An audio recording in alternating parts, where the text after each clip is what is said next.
There we go. Can't hear you. Okay, how about now? There we go. Oh, okay, sweet. Thank you. Oh, when this meeting is being recorded, will I be able to have a copy too? Yeah, I can How send would that you. work? Yeah, I'll send you one. I do this Oh, all okay, the time with great. my Augsburg mentors. Like when we do a Zoom session, we're giving feedback on a script or something, and then at the end of the thing, it takes a while for it to download and set up, but then I can share you the link. So Oh, that would be great. Okay, okay, yeah, that would be great. How's everything going? it's going good. It's going good. I'm Okay, okay. I'm really curious to hear about your documentary now that I've seen some more stuff with your dad and stuff with you. Uh-huh. Um, I just kind of want to hear what your plans are for that, like how you're plotting doing that. Well, uh,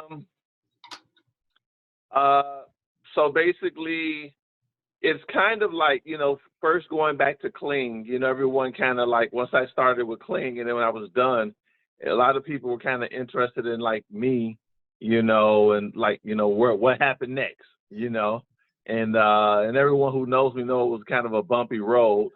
And then with my dad, he's been really close in my life. So I kind of want to do a documentary of him as well because Mr. Clean getting so much attention, I think he kind of got pseudo jealous a little bit.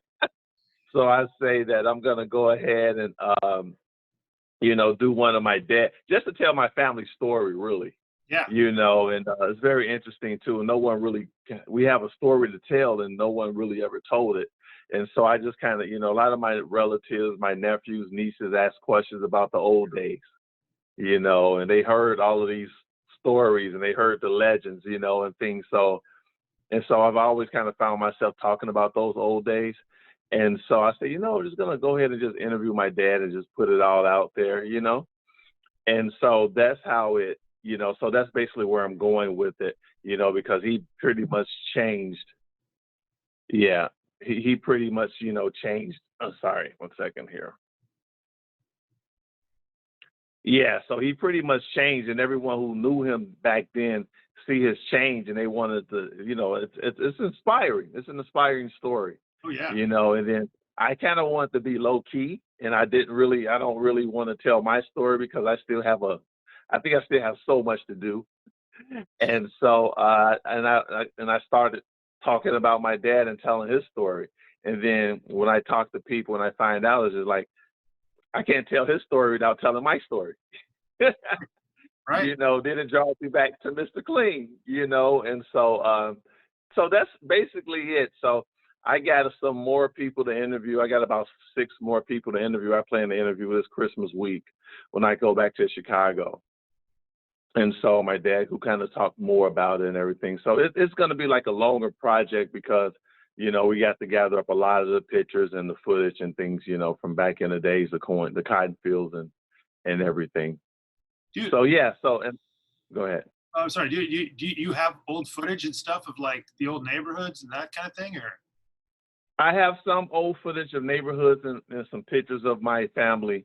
Not a lot, but I have a lot. I have some following my dad up, but not as much as the cotton fields. I'll probably have to get some stock footage for that. Yeah, yeah. Yeah. Well, And so, go ahead.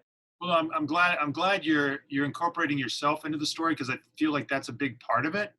Hmm. It was very interesting to hear your interview, and again, like the different perspectives, like how he kind of saw himself moving through that time, and then your kind of vision of what that was. I think that was really interesting. Yeah. It almost came to be like sort of a therapy for him to talk about these things that he probably haven't talked about in a long time and or he haven't really talked about and just sat down and just went through those things. I remember seeing him from the outside, but I wasn't knowing what he was thinking. And so like going through this interviewing process, I kind of saw his mind and I knew where he was thinking. I remember the exact moment. I Yeah. was there through the whole flick. So I remember that part, but it was from the outside. And now he started talking about his internal feelings. Yeah. Such a great idea to do this. I mean, again, so many people and so many families they don't have that conversation. They never have that conversation. And then the person passes away and you've lost all of that. And I feel like Yeah. archiving this is going to be very beneficial. And based on like just what I heard, um, this isn't just like something that your family will be. I mean, your family is going to be incredibly interested in this, but this has a much broader appeal. In my estimation, I think a lot of people will be able to relate and be interested in kind of what took place. And it's sort of, again, like I said, the transformation of really both of you, to a certain degree. Yeah. Yeah, because I was just basically doing what I was taught, and I did have some motivation because I have a competitive spirit. I thought, I could be good at a lot of things.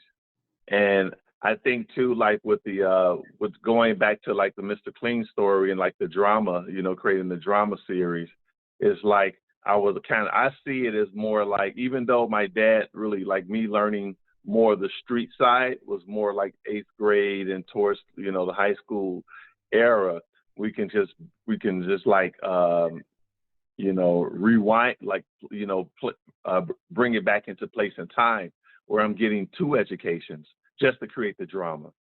You see, and so like Mr. Clean is teaching me, and then I'm learning from my dad, and so, which is totally, and so like, because I remember the first time he showed up in my classroom, Mr. Clean, and like from never being there before when he came in town, so he just had this big energy with him and everything. So him and Mr. Clean got along great, but it was just like I began to start learning I started to learn street knowledge.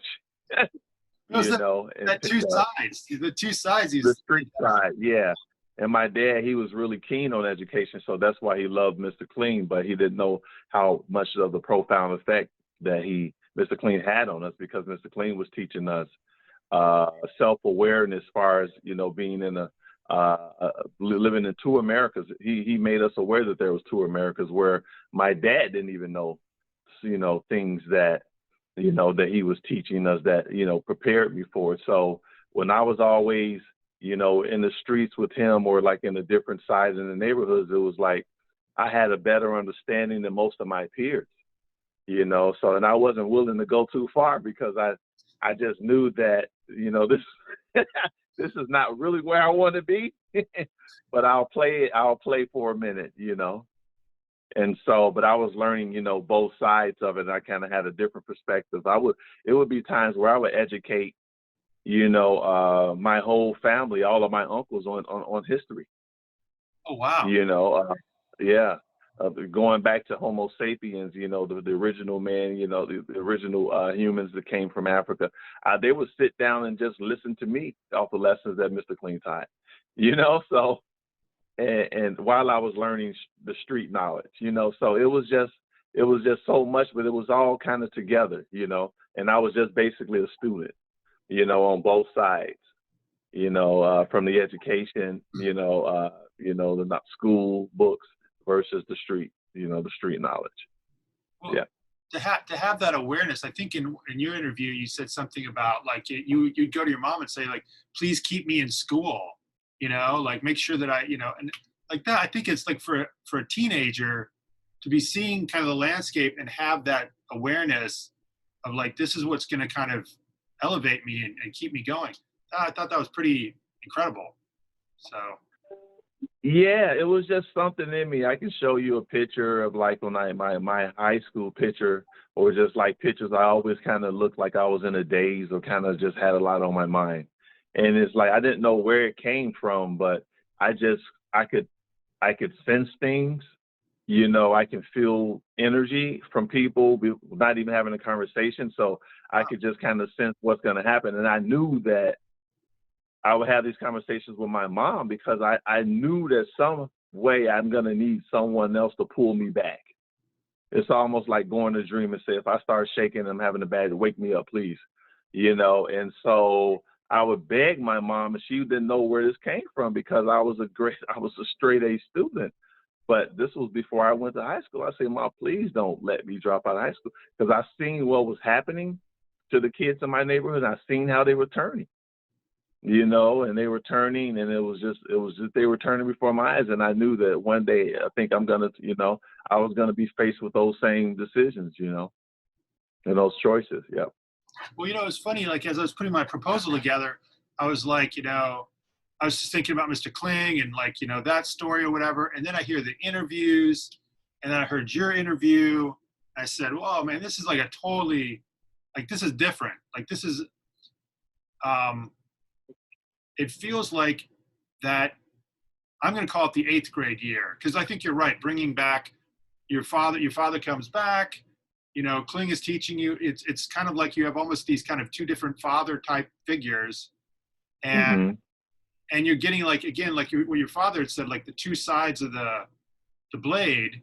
You're getting these two different Yeah. sides, and that's this pivotal moment when your neighborhood is changing, and like crack is Yeah. coming and it's like it feels like a perfect storm of stuff, and it just feels like that could be really dramatic in how Yeah. you kind of come out the other side of that. So Yeah. Yeah. Yeah. It was. That's basically what it was. It was a perfect storm of just watching all of this, and I felt it coming. I felt it coming. I had a stomach ulcer in 8th grade as well. oh my goodness, Yeah. wow. Yeah.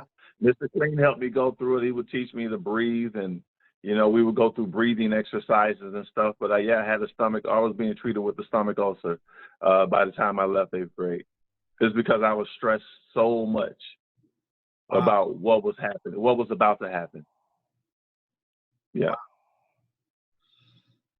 Well, the other thing that like really stood out for me in that interview Uh is you learning how to shoot dice. huh. What? What in the uh, what? Like what was that? What was that like? it was very interesting. It was like I could. There's ways you can control the dice, and there's ways you can bet. And so basically setting them from in your hand to shaking them where it sounds like a shake, but they're not really losing control. And then so I mean I mastered the family skill. I mastered the family trade. They would say that I'm the only one who ever mastered the family trade because I had 6 uncles, and they were, you know, so throwing dice against the wall, that's called like going against the wall. And then if you throw dice straight out just on the ground, that's straight out. And then if you throw dice on a blanket or a bed, that's called the pad roll. And so I had different uncles that mastered each one, but I mastered all of them, you know. And then it was so it will be a point where I can control the dice where I can throw. If my point was 8, I can throw an 8, 4-4 or 5-3, you know, or 6-2, whatever way you want me to throw it. I can set them and throw that combination. Wow, I was doing that at 15, and yeah, that's crazy. Like, yeah. and like, what kind of money could you make doing that? Wow, a lot. I didn't never really have to really hustle as much because I was so versatile in everything. So I would like as a kid, you know, I would make there was sometimes I would make about $5,000 to $6,000, you know, What? coming home as a freshman in high school. Yeah. Wow. I mean, yeah, it was just like sometimes maybe 10, 2,500. Yeah, just a lot of money because my father he would take me to shoot dice with his friends, with his older friends, because you know I would catch them off guard, Who? Who? you know, because they wasn't expecting me to beat them for being so young. So that's what happened. I was so young, and I was just and everywhere I would go, if people would just come and get me. Like my uncles from the South Side, they would come and get me, and I was like, you know, his friends all come from work and they get paid, and they would just come and get me, and I would just like come and just clean up. It was crazy. It was funny. It was addictive. It was addictive. I loved it. Yeah, but it's like I just dedicated to the practice of the training and the setting the dice and everything like that. Yeah, What? What? yeah, at an early age. And what did you end up doing with all of that money? Like, did that go to your? No, I would keep it. I mean, like my mom would give me allowance. I would still get the $20 a week, and then I really didn't. I just took it. But I would do stuff like probably like I bought a car. I had about a couple cars when I was 15. My mom didn't know about. The rims, cars, rims, clothes, maybe some jewelry. And Wow. I would blow it. I was a kid. I would blow it. Yeah. And make some more. And I would blow it, and then I would spend more. And yeah. Hmm. Wow. Okay. That probably will have to go into the movie somehow. That's too interesting. Yeah, yeah. So it would be a point. I was probably I was pretty good at mastering it, but I haven't touched them. I haven't touched dice since I left Chicago, because it's just like we just had a relationship where it's just like I just vowed I just left all of that behind me.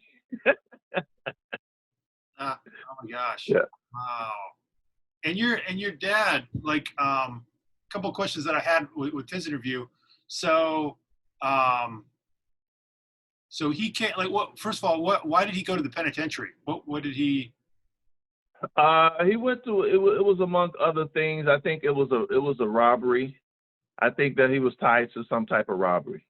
Was that? I was trying to get the timeline correct. So, like, when he lost that significant other, she, like, was kidnapped and murdered. Did that happen prior to him going to prison? Yeah, that was before. Yeah. So Okay. that was probably like it was the summer of my freshman year. I was going to high school. It was the summer of 8th grade. Okay. Wow. Yeah. That was the other question. So, like, high school at that time, 8th grade was considered high school, right? No, no, no. 6th through 8th grade is elementary, is grammar school, and then Okay. ninth grade through 12th is high school. Okay. Um, Yeah. and then, and so then, when your father got out, what did he start doing after? Well, that's what. So basically, when he went to the penitentiary, probably this was during my junior. I would say the beginning of my junior year, and so that's when I was pretty much just had a whole year just doing whatever I wanted to do, and then it sped up. My life just sped up, dramatically. I mean, because I couldn't go to school. My mom took me out of school, so I couldn't get a GED or nothing like that. I didn't really have to work because I had so much money, So that was like the last thing on my list. And so I was just pretty much just, out there. And then probably like, my senior year, beginning of my senior year, that winter, I ended up moving to Minnesota. Okay. And so then I was writing my dad, and so pretty much I didn't have anything in Chicago. So I was just viewed, I went to school here and finished high school, in Richfield. And so the counselors that I work with, they took they really liked me, and we would communicate, and I kept in touch with them, and they kind of helped me, fill out grant papers and scholarship papers and things like that to get into college. I would go back, I would kind of mentor their oncoming students coming in too, and kind of come back and talk. And so we have a great relationship even to this day. Oh, wow. Okay. Cool. Yeah. And so then when my dad got out, I knew that I loved my father so much that if I knew that he went back to Chicago, that he would probably get sucked back into the same life. So I knew that I had to kind of, have him come up to Minnesota to make it with me. And so I had money saved and stuff. I didn't have money. I didn't have any like the street money saved. So I basically had credit cards and was just kind of like, living, on my own as college. My mom helped me pay rent and things like that until I can get, full-time job. And so she's really assisted me with a lot of things. And so then my dad, we got a 2-bedroom. I moved to a bigger place, and he came to Minneapolis, went to Minnesota. We lived in Eden Prairie. Okay. And so then I was going to school, finishing up school. Then he went to school, got his GED. He took some Windows networking classes and things like that. So he was going to school, I was going to school, and we were just catching up and just, on a whole new path. Wow. Talked about, the old days, where the mistakes that were made, what he was going through, what I was going through. and just got to know each other over again, but just kind of, and he's helping me figure out my life, you know, as an adult. That's cool. That's really, really cool. Yeah. Okay. Yeah. So he was working, he was going to school, working, you know, working full time, going to school part time. I was working full time, going to school part time, you know, you know, and just on this whole new path, and it's been all she wrote since, you know. Yeah.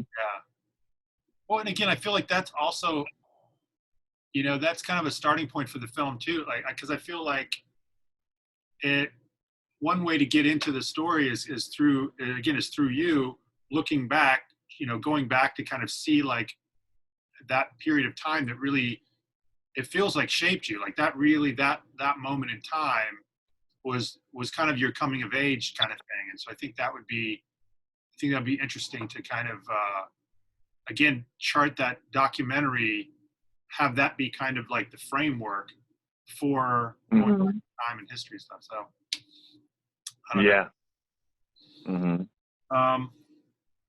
Okay. Well, so I'll show you the proposal I put together. Okay. And then I'll go ahead and give it to you. I'll give you the link, and then you can take it. And Okay. but this is boom.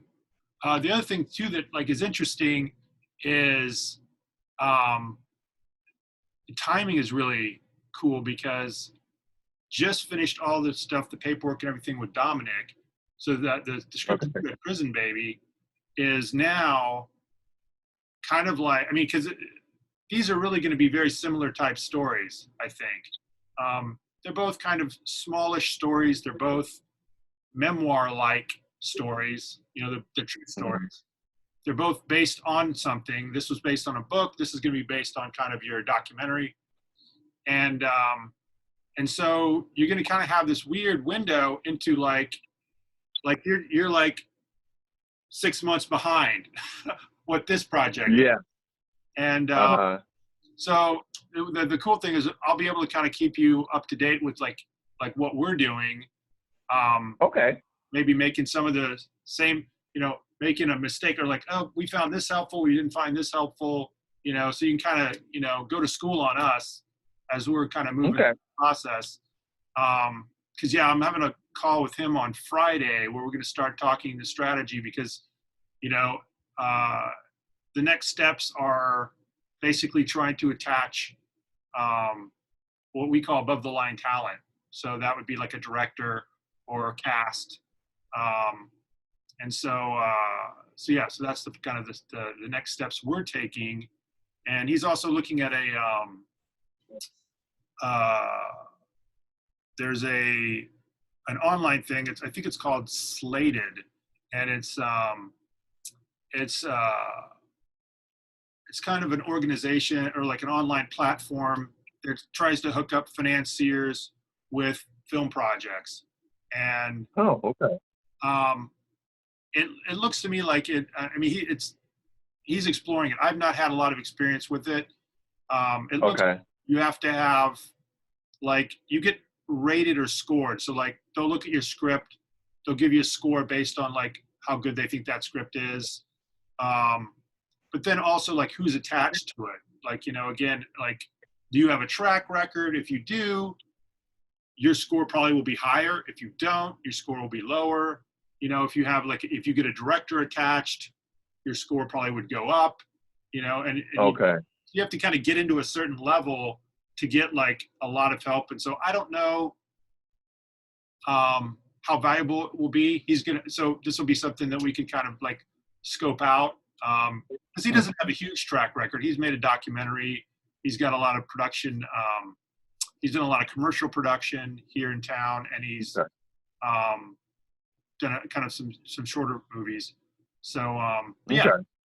And so I did talk with him about you, and so because you going through this WGA signatory process, he's done it, and so he can, you know, he said he'd be more than happy to sort of talk with you, help you through that aspect of it.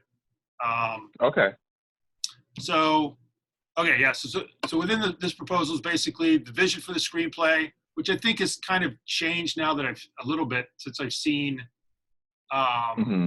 you your documentaries. I don't think it'll be as Mr. Kling centric. I think it's going to be a little bit broader in scope than that. Okay. It's going to still be a big part of it, but I think it's going to be, to me, it's like, it's instead of a single story, this is a 3-person story. It's you, your father, Mr. Kling, and your community. I would say like those 4 things, how those all things go together.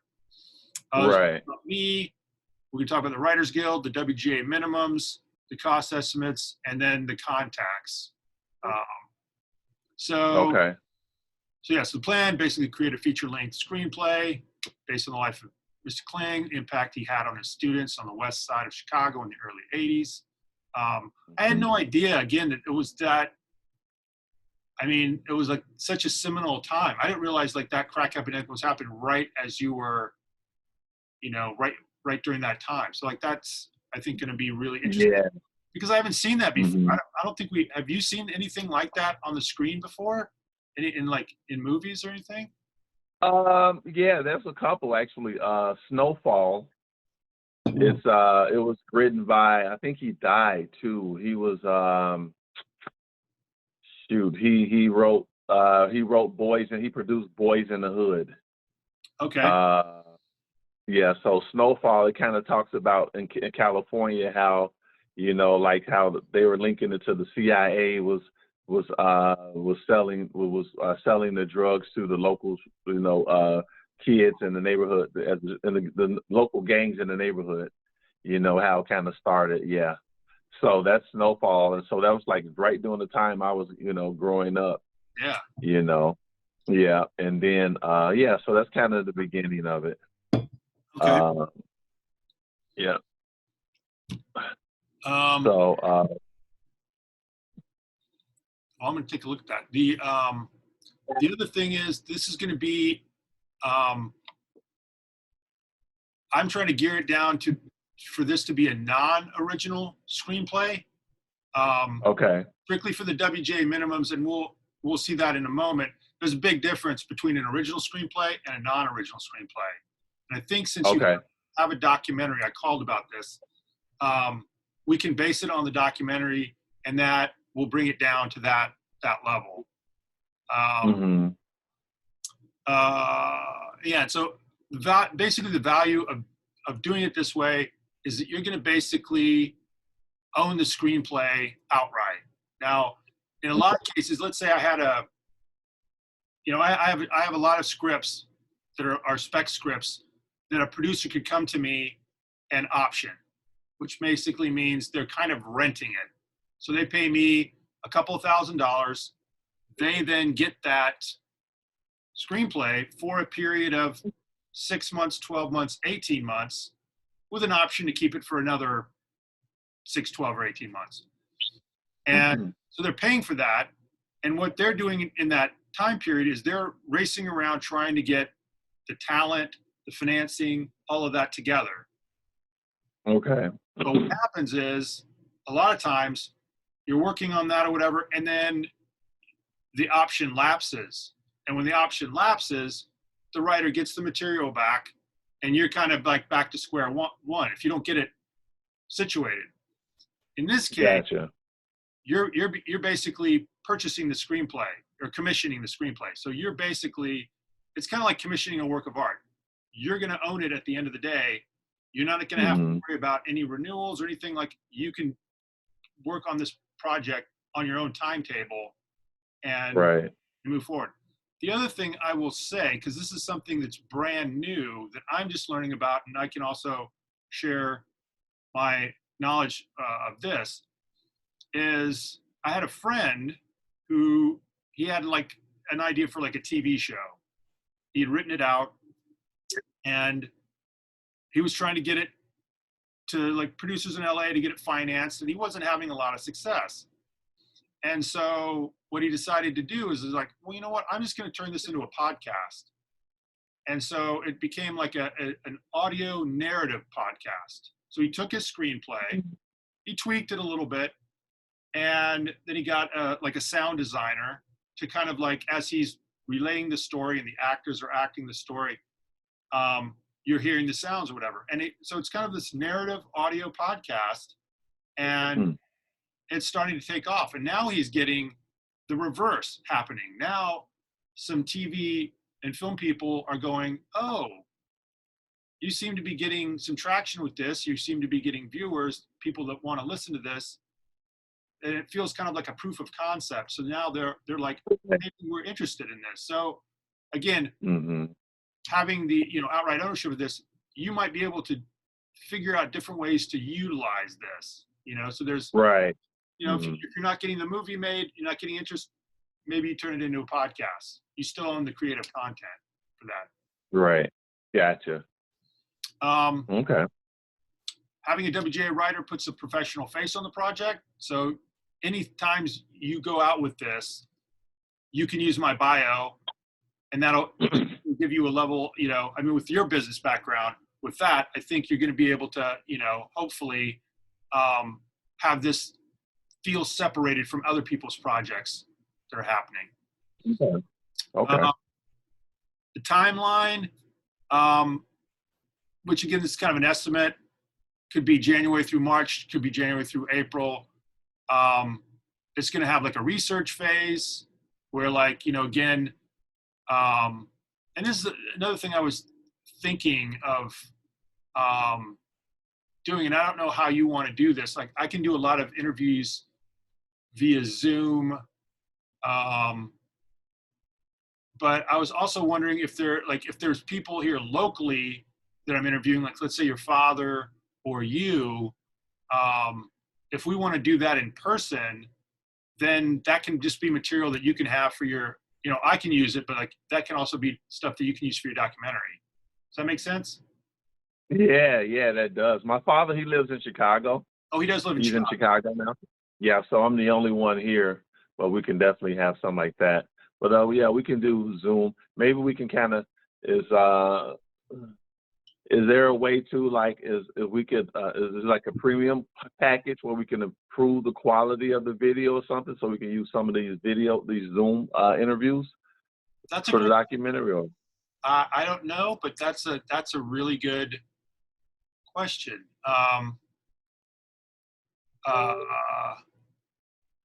Or again, the other thing that we could do, because like you go back to Chicago at certain points. Yeah. Let's say you set up, maybe your mother, your father, Mr. Kling, or whatever. You can get them to a certain place. You have your camera and everything or whatever. Maybe I could just be there on Zoom, maybe asking some questions. Right. But like you're getting their answers are quality, like, because you don't need me in there at all. So Right. Yeah. Okay. So that could be a way to do that. Okay.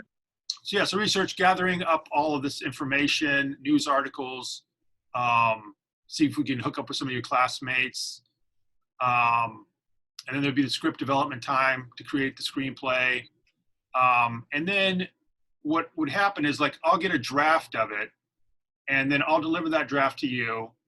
And that's your opportunity to basically take a look at that. And I'm going to guess, you could have some feedback. Let's put this, maybe we could do a little bit more with this, maybe a little bit this. In working with, when I did Prison Baby, again, I know I have a lot of expertise in story. I have an expertise in screenplay craft. I was not an expert in heroin addiction or, her kind of, her crime spree and all these different things. Right. So I worked really closely with her on that. And I would imagine this would be a similar process. I would probably be asking you a lot of questions, getting a lot of your input, and then getting your eyes on it. Because again, you're going to know a lot of the details. She was really good at this in that, like, I might describe something one way, and then you're like, well, but it was really kind of like this. So be that opportunity to sort of go through it, change it up, like make sure that it's, completely how you want it before I deliver the final product. So there's kind of like an okay. Yeah, because yeah, that's what I was thinking too. Because like with this, like a lot of my main objectives with this project too is like not to glamorize. A lot of movies glamorize street, a lot of street dramas and activities, and kind of you walk away feeling like, man, I want to be like this Nino Brown, and Right. it's like I don't really want to glamorize it. I just want to put the flip sides to the coin, where okay, it starts off like this but then it ends like this. But I also want to uh, really highlight the moral values out of this, where it's like, coming the moral standards that we got from Mr. Clean, like the moral values that I got from my father. Like, growing up, we weren't allowed to do drugs. We were, I mean, it's basic, right? That any parent would want, but I mean, even in the neighborhood, that wasn't something that was cool. It wasn't cool to be drinking. It wasn't cool to be smoking. It wasn't cool to get high. So I mean, and you got that from gang leaders.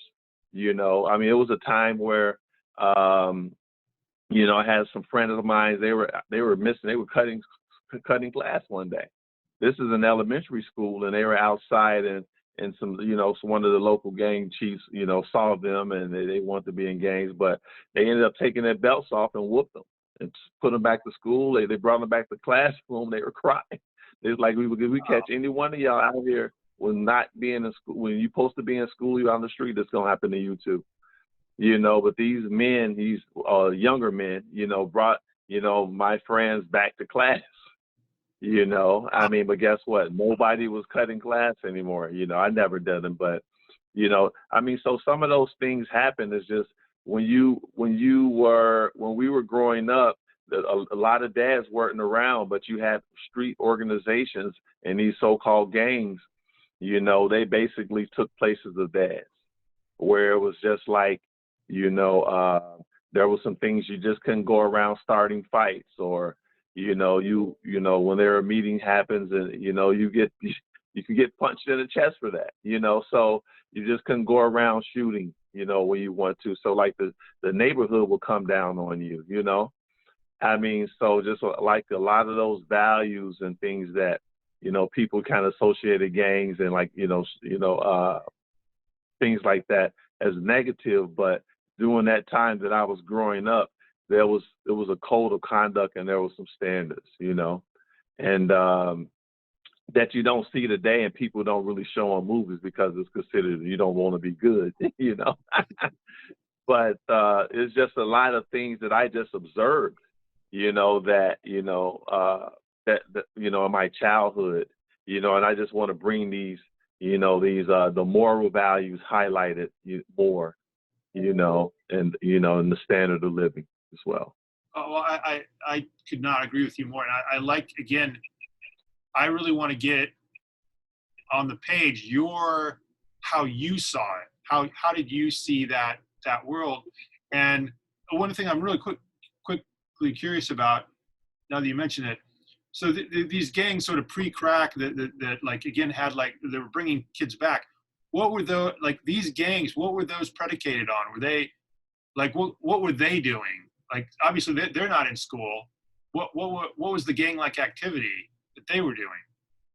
Well, before it was mostly like, see, Chicago has a history, and Chicago has a history. I mean, the origin of every gang that's in the city, or they basically were neighborhood kids that joined together to fight white supremacy in the white gangs. Ah, You see, yeah. And so what happened in Chicago is that, you had the Black Panthers. It was all basically a social movement, with the Black Panthers, the Black Stones. These were black neighborhood gangs that pretty much, joined together in their neighborhood, to protect themselves from white gangs. And so this is all pre-crack, part. And okay. so it had a sense of neighborhood, with the Black Panthers. I mean, it wasn't for the Black Panthers and Huey P. Newton, black kids wouldn't have free lunch in school. The public school systems, you have to pay for lunch. But what happened is that the Black Panthers, they were giving out free lunch and free breakfast to neighborhood school children. Oh, And okay. then the public school system, who they were looking, they said, oh, well, they're doing this. We can't be looking the wrong. So they started to give out free breakfast and free lunch, to kids. And so it all kind of started from that point, where you had these neighborhood gangs, and it was just kind of more like, it wasn't, I mean, there were, they did fight each other, but it was mostly like during the 70s and the 80s, and, even in the 60s, it was more about unity, and there's basically like, this is what they've said, is that it was a social decision to bring these type of drugs into the community, to divide the community and break it up, because the community was becoming too unified. So that's what happened with the Black Panthers. They destroyed them. They tried to pit them with different gangs and things like that. And so, yeah. So when the drugs came in, and especially with the crack, that's what it did. People just started chasing the money. There was no more neighborhood community value. It started with a little bit more values and standards, but then it all came down. Okay. All right. That makes a lot of sense. Well, and again, I sort of experienced this with one of my other projects. There are writers that will come on a project, and they're like, so let me do my thing, and then I'll deliver the thing to you. The way I kind of work is, especially I have a passion for telling true stories, partly because like I'm really interested in other people and, other people's lives and how they're kind of doing things. And especially stories that I feel like aren't sort of getting their just spotlight. And so for me, working with the people that the stories come from is paramount. And so again, if I was to come on board this project, I would be working with you a lot. My goal is basically, again, I want you to be happy with the project. Like that, my ultimate audience is you. You need to like what I've created. And so that, again, I think, because ultimately this is your story.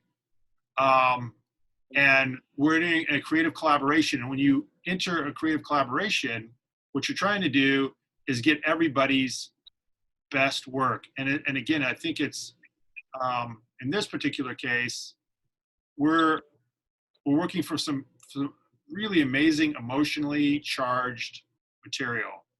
And so I feel like this has a really good chance, because films they're just emotion machines. A good film is supposed to evoke something.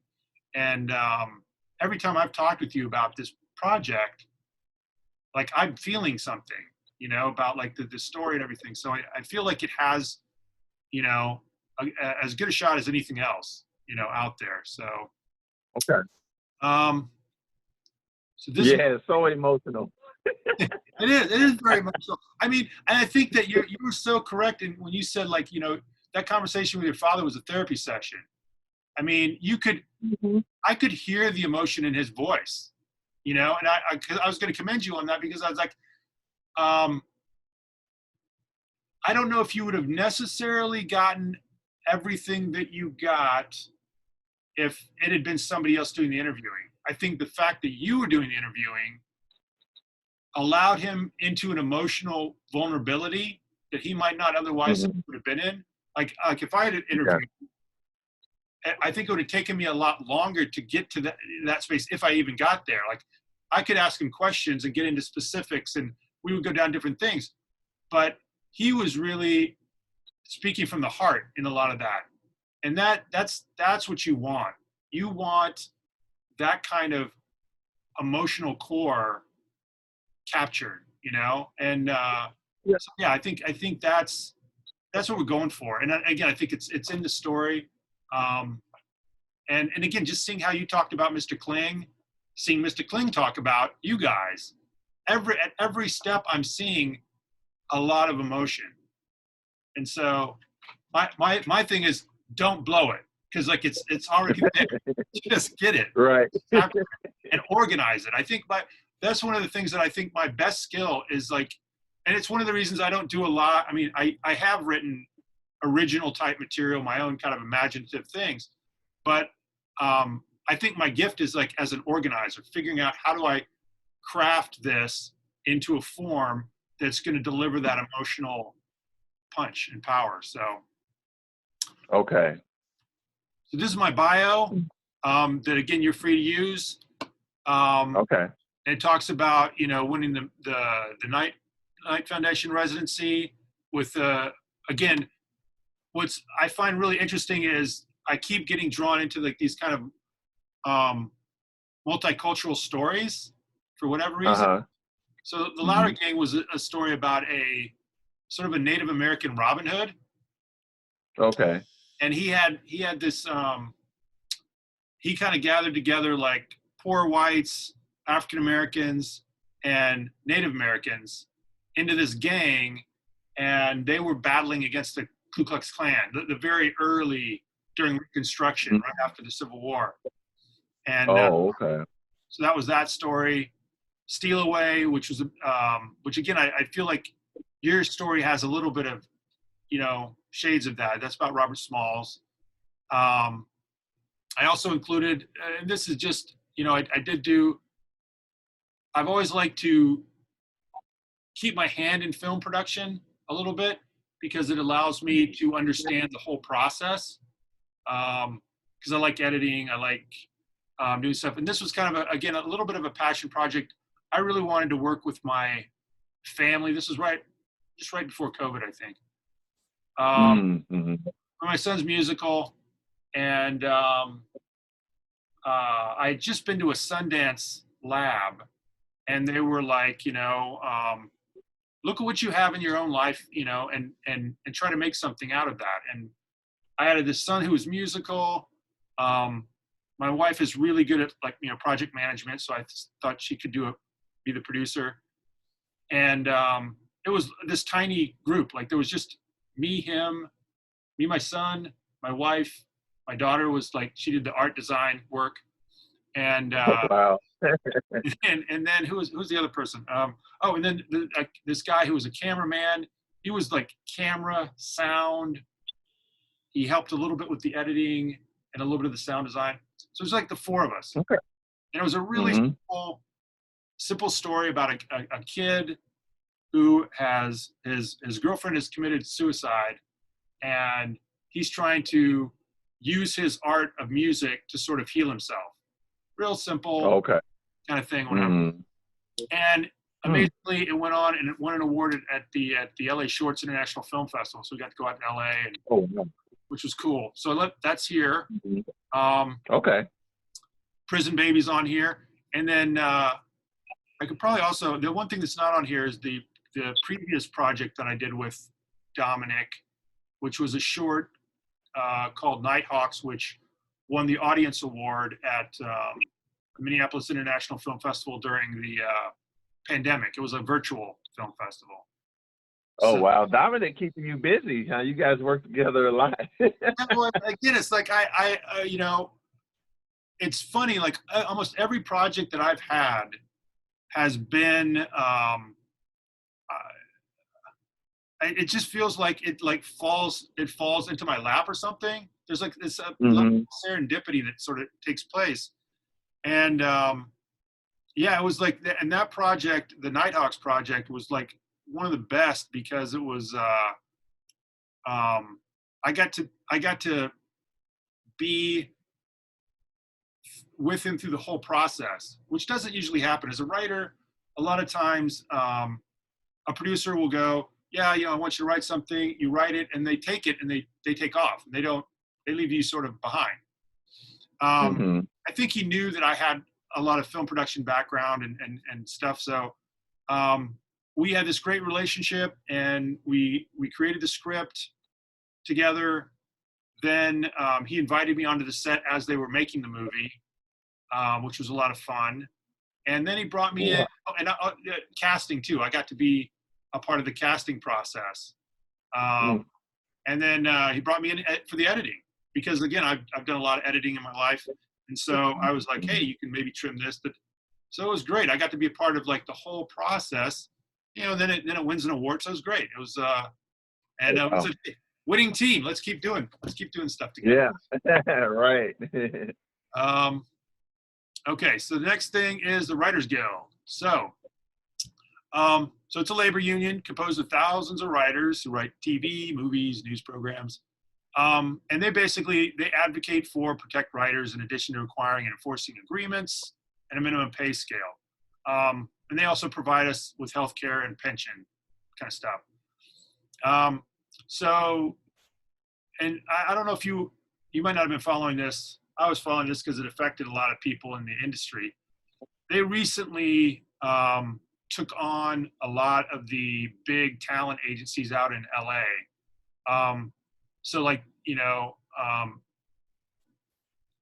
Most writers are repped by like a manager or an agent, like CAA or William and Morris, or you could have boutique agencies and different things. And they're kind of going around hustling you up work, and then they take like 10% or something. Well, okay. The agents, the big agencies were kind of they were moving into the producing and whatever, and so they were kind of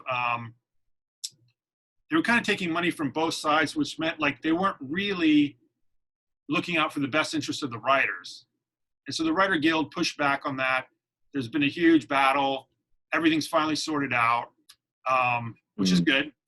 And so they look out for the writer, which is good. And we pay our dues and different things and work with that. And one of the biggest thing for, again, WGA writer is that we're only allowed to work with signatories, WGA signatories. So, which is not as much of a hardship for somebody who's in LA, where there's a million signatories, production companies and everything. But for somebody who's in Minnesota, it is a little bit of an issue because like there aren't that many people around. Right now, I think Dominic might be the only one in town. And so it's like, it is difficult, but it's, I guess it's considered a high class problem because like you have to get into the Writers Guild to have this problem, and so that's kind of a good thing because it protects you. Okay, gotcha. So this is how to become a signatory. So you're gonna be able to click on that, and I'm going to show you real quick. I'm going to stop the share screen for just a sec. So this is what you'll kind of see. I'm trying to think how many pages this is. One.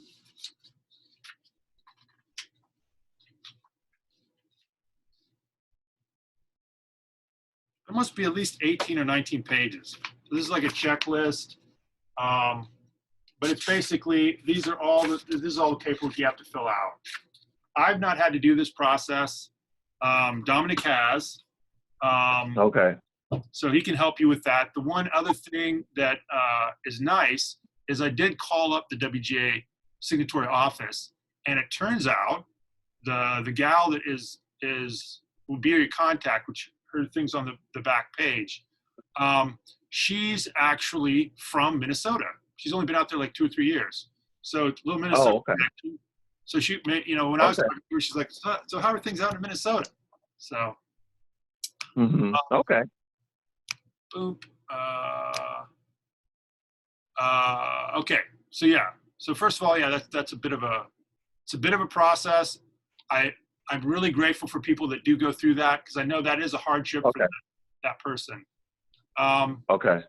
Boom. WGA minimums. Can you see that? I don't know if I maybe need to make it a little bit bigger. Let's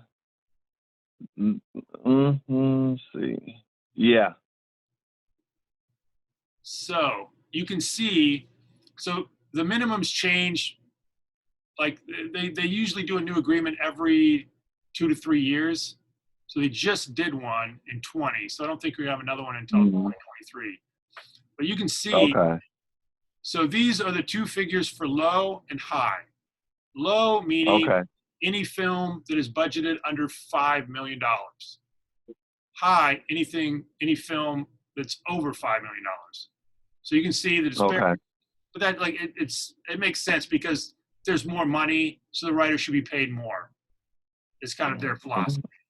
But you can Right. see here an original screenplay, including treatment. So that would be basically, I would, in that situation, I would write up a 10 to 15 page like short story form of what that's like a treatment of what the story is.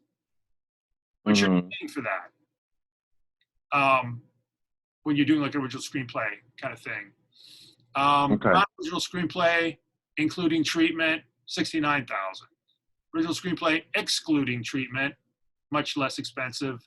And what we're talking about would be the non-original screenplay excluding treatment. And you'll see again the installments for the employment, the delivery of the first draft would be this, and the delivery of the final draft would be this. Okay. They can talk about the whole how that the payment process, Hmm. all those kinds of things. But just to give you an idea of what the pay scale is on the WGA minimums. And then Okay. the other things that I think you should be made aware of, because Dominic found this out on his, is there's also the contribution to the WGA pension plan and the health plan, that goes to WGA. So that's not paid to me, but that's a cost that you're going to incur as part of the process. That pays for my healthcare and pension or whatever. And then the contacts. So this would be the signatory phone number, your contact, and then all of Dom's Okay. information. Okay. So did you have any questions? Uh, see, yeah, I mean, that's good. It's straightforward too. And so, I think where we at now is like, we went back to, re-edit it to make it longer, to like, we got it to about 60 minutes now. And then, yeah, so we got it back. We combined the two parts, the screening with the main part. And then we also put a little bit more clips in there, some more pictures and things. I ended up meeting with Bill at Twin Cities Film Festival last week. And so he made a suggestions for me as far as like, strength. Same thing you were saying. It needs to be longer, it needs to be 60 minutes. I told him, I'm like, I talked to you, you told me the same thing. Okay, I get it. And yeah, so we're doing that part. And then we're going to, what I want to do now is just like, since we have it all combined and we're just doing the final tweaks, I want to try to get it out there to develop a following or something, get us to PBS, and try to, he gave me some distributor numbers to talk to as far as the documentary to get it out there and just to see if I can, and then maybe like Amazon too, just to kind of get it out to those points too, to develop more followings. I'll also create a website for Kling, as well as register on IMDb. Yeah. The IMDb, yeah. So IMDb, create a website, and then create a YouTube channel and with all the social media for Kling, for the documentary part. So I want to do that and just run that and just see if we can run it up. And then in the meantime, I can start saving, to kind of go through the script. And also I'll have more footage of like other people we're going to interview in Chicago to do it. And then I plan to talk to Mr. Kling too tonight, today, kind of let him know what we kind of decided. I would like to send him this. I'm going to keep him on board and everything too. So I'm going to send him, this video part so he kind of see how we're going through. And then I talked to my mom. She's really excited to meet you. Oh, yeah. No, me too. I told her you wanted to interview her. And so, yeah. So then January would be a good time to kind of start looking at it. I'm trying to start to do some budgeting now, Okay. for it. Yeah. And so I think we kind of got it in a nutshell as far as like how we can do it. Like you said, like maybe 3 parts, Mr. Clean, me, my dad, me just learning both sides. And that brings the drama in, and at the same time, Mr. Clean was teaching. But also it's just going to be really good just to highlight the struggles he was going through with the Board of Education and with his boss and his colleagues, I would remember he would go to a meeting and come back and just bewildered, and because they didn't like the style he teach, they didn't like what he was teaching, and all of the teachers were there were white, and it's just like, and all the kids were black. I mean, but they didn't like the way he taught us,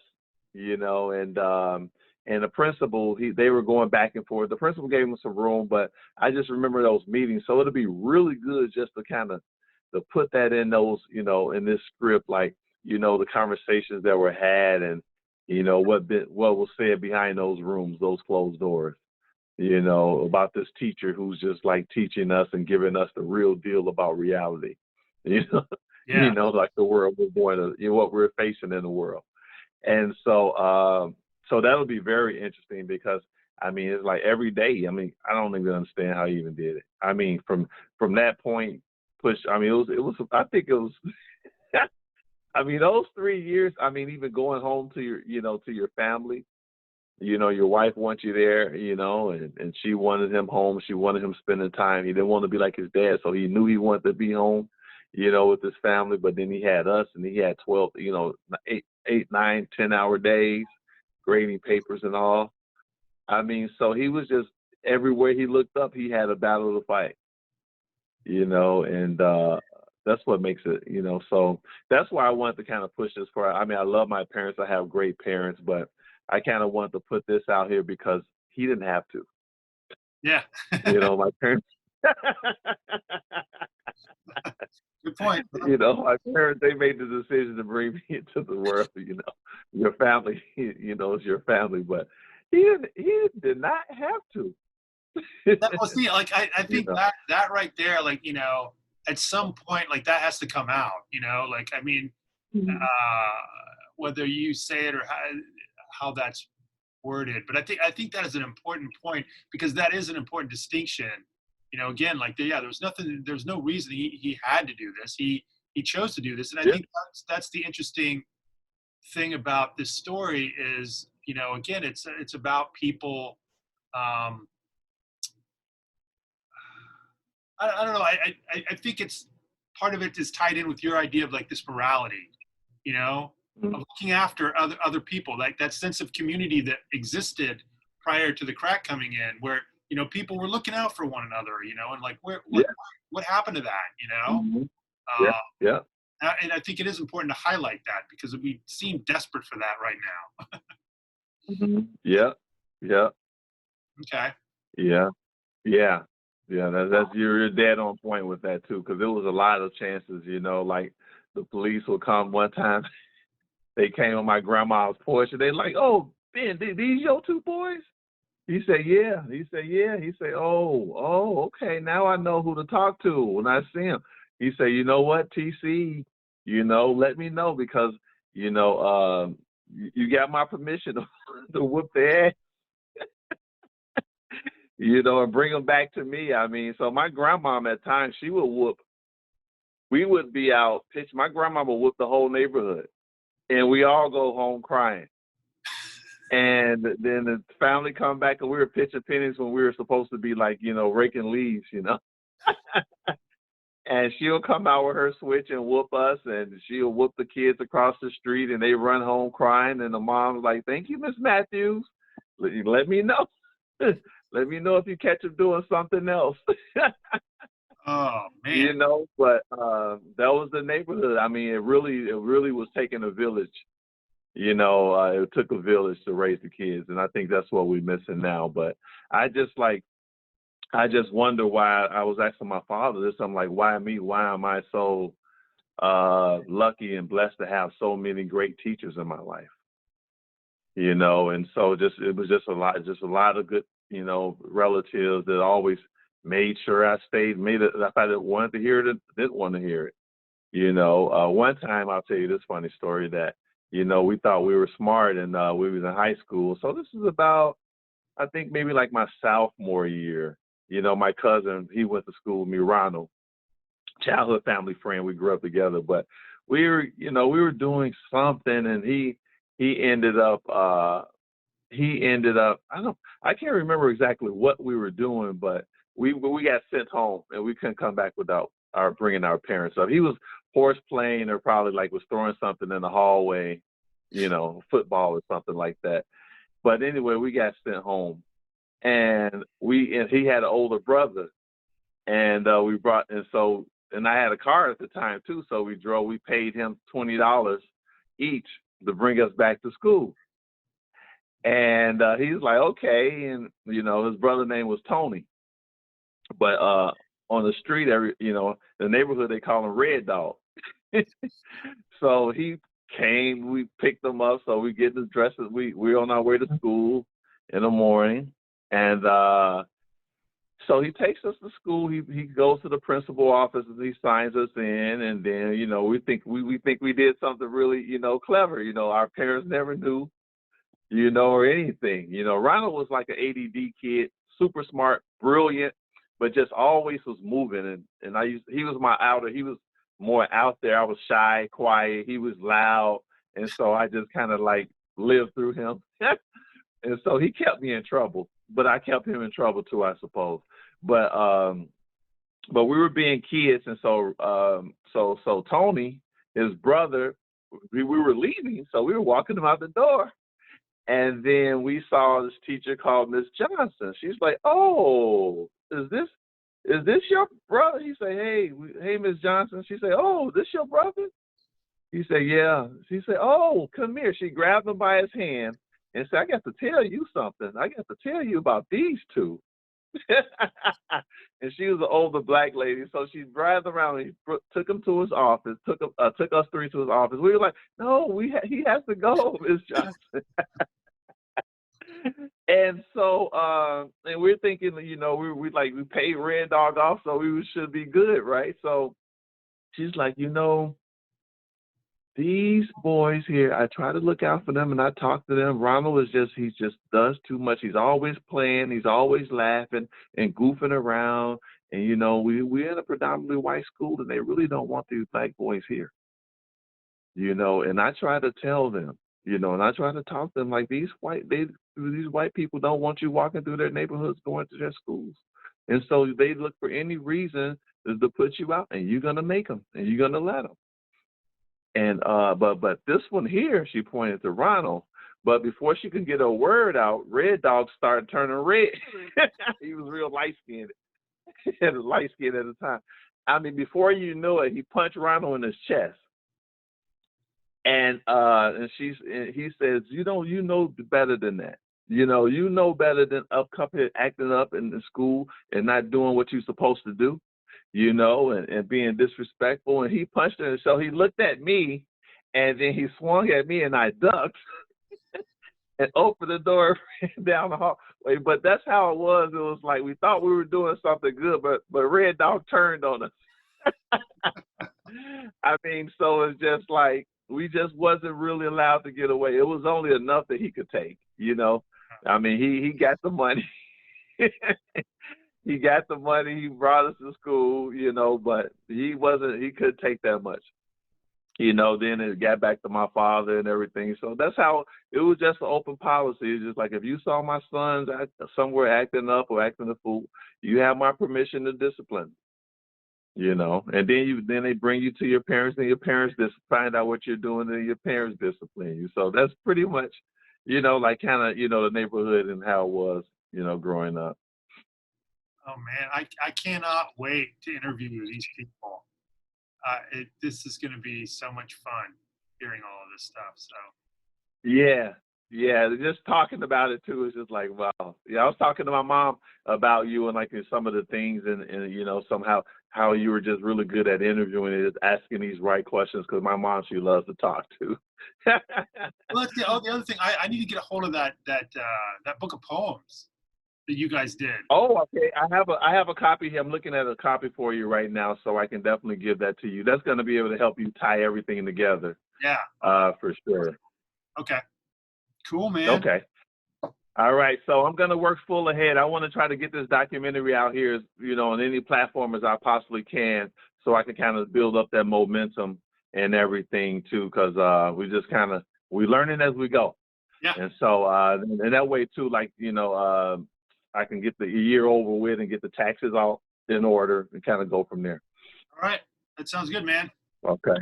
Yeah, definitely looking forward. All right. Thank you. And then I'll get the book over to you. Let's touch bases probably sometime next week or so.